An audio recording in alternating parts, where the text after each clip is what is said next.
နေဦးတော်လိုင်း9နှစ်တာအတွင်းမှာအကြမ်းဖက်စစ်အုပ်စုရဲ့ရက်စက်မှုတွေဟာတစ်နှစ်ထက်တစ်နှစ်ပိုပြီးပြင်းထန်လာပါတယ်။လက်ရှိကာလတွေမှာအရက်သားတွေကိုလူသားတိုင်းအဖြစ်ပုံမအသုံးပြုလာပြီးစစ်ကြောင်းထိုးတာတွေရွာတွေကိုမိရှို့ရုံနဲ့မကပဲပြည်သူတွေရဲ့အသက်သွေးကြောဖြစ်တဲ့ရေတွင်းရေကန်စာတင်ကျောင်းနဲ့ဆေးရုံတွေကိုပါစနစ်တကျဖျက်ဆီးပြီးလူနေထိုင်လို့မရအောင်အထိလှုပ်လာကြတာတွေကိုတွေ့ရပါတယ်။အမျိုးသားညီညွတ်ရေးဆိုရလူခွင့်ရေးဆိုင်ရာဝန်ကြီးဌာနကကောက်ယူထားတဲ့အချက်လက်တွေအရဒီ9နှစ်တာအတွင်းမှာအစုလိုက်အပြုံလိုက်တပ်ဖြတ်မှုဖြစ်စဉ်900တန်မှုအထိရှိခဲ့ပြီးပြည်သူ9188ဦးသေဆုံးခဲ့ရတာကိုတွေ့ရှိရပါတယ်။ဒီဖြစ်စဉ်တွေဟာတစ်နှစ်ထက်တစ်နှစ်ပိုတိုးလာနေပြီးတော့2025ခုနှစ်မှာတော့အဆိုးဝါးဆုံးအဖြစ်159မှုအထိကျူးလွန်ခဲ့တာဖြစ်ပါတယ်။ဒါ့အပြင်လူခွင့်ရေးဆိုင်ရာဝန်ကြီးဌာနကကောက်ယူရရှိထားတဲ့မှတ်တမ်းတွေအရ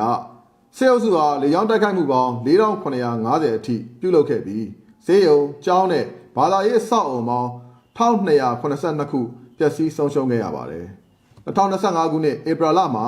ပြည်သူတွေငလျင်ဘေးဒဏ်ကိုအလူးလဲခံစားနေရချိန်မှာတော့စစ်အုပ်စုဟာလူသားချင်းစာနာမှုအကူအညီတွေပေးရမယ်အစားလေကြောင်းတိုက်ခိုက်မှု298ကြိမ်ပြုလုပ်ခဲ့ပါတယ်။